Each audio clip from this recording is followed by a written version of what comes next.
I'm going to be showing you guys how to create this color palette right here.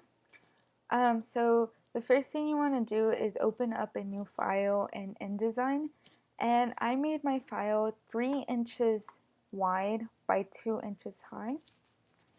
So when you have your file open, what you want to do is you want to place in the image and where you're going to be getting your colors from for your color palette. So you could simply place your image by clicking Command D on your keyboard and going in to where you have stored that image and placing it in. So the next thing is that you want to create a shape. So my shape that I created for my colors was a square. So I just went over to Rectangle tool and I hold down Shift while I clicked and dragged to create a square. So I actually already have them pre-made, so I'm just going to paste in my square. And I'm going to move it.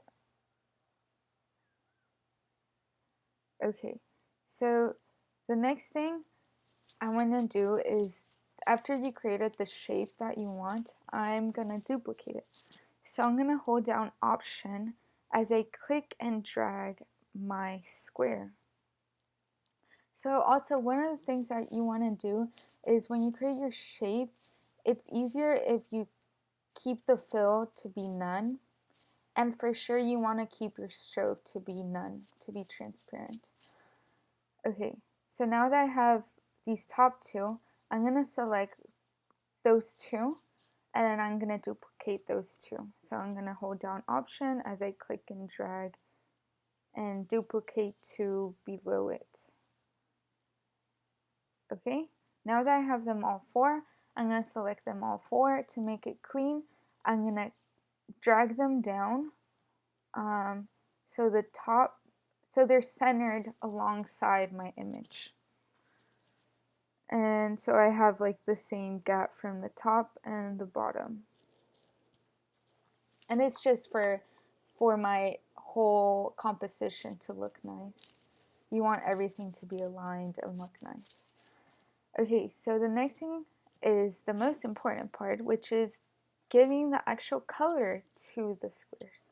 So I'm going to select my square, and then I'm going to go over to the eyedropper tool, or just simply click I on your keyboard. And then as my square is selected, I'm going to go over to my image, and I'm just going to click whatever color I want. There you go. And then if you don't like that color and you want to like get another color from the image, you simply have to click I again and click whatever color you want, and it changes it to that new one that you clicked. So you just have to repeat this process. So click your V to select your square that you wanna, or shape that you wanna color.